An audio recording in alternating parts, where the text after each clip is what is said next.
সবুজ শ্যামল এই মাঠে গ্রামীণ পরিবেশে কত সুন্দর করে ছাগলটি খাচ্ছে। এই ছাগলটি আমি নিজে মাঠের মধ্যে নিয়ে এসেছি তাদেরকে ঘাস খাওয়ানোর জন্য। যেহেতু এই বর্ষাকালে অনেক ঘাস এখানে হয়ে থাকে, যার কারণে আমি এই মাঠের মধ্যে তাদেরকে নিয়ে আসি খাবার খাওয়ানোর জন্য। আমার ৩টি ছাগল রয়েছে, ২টি অন্য সাইডে, একটি এখানে। এই ছাগলটির পিছনে বিশেষ একটি যত্ন রয়েছে, কারণ এই ছাগলটি আমি বাজার থেকে কিনে আনার পর এই ছাগলের মুখের রুচি একদম ছিল না। আর এখন তাকে কিছুটা যত্ন করার পর তার মুখের রুচিটা অনেকটাই ফিরে এসেছে।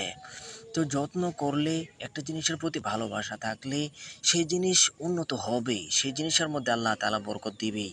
তো আপনাদেরকে বলবো, আপনারা যেই কাজই করুন আপনারা ভালোবাসার সাথে, আপনারা মহাব্বত নিয়ে সেই কাজটি করবেন।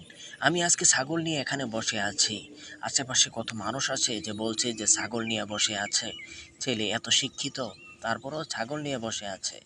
আমি নিজেকে এতটা বড় মনে করি না, বা কোনো কাজকে ছোট করে দেখি না, কোনো কাজকেই আমি ছোট করে দেখি না। কারণ আমার নবী করিম সাল্লাল্লাহু আলাইহি সাল্লাম নিজে ছাগল চড়িয়েছেন। তো নবী করিম সাল্লাল্লাহু আলাইহি সাল্লাম যদি একটি আহ, নবী করিম সাল্লাল্লাহু আলাইহি সাল্লাম যদি একজন বাদশাহ হয়ে এই ছাগল চড়াইতে পারেন, তাহলে আমি কোন বেটা হয়ে গেলাম যে আমি ছাগল চড়াইতে পারবো না। ধন্যবাদ আপনাদেরকে, আপনারা এতক্ষণ ভিডিওটি দেখার জন্য। আর বলবো যে আপনারা ভিডিও দেখেন কিন্তু আপনারা সাবস্ক্রাইব করেন না, আপনাদেরকে বলবো যে আপনারা সাবস্ক্রাইব করে যাবেন। ধন্যবাদ। আসসালামু আলাইকুম।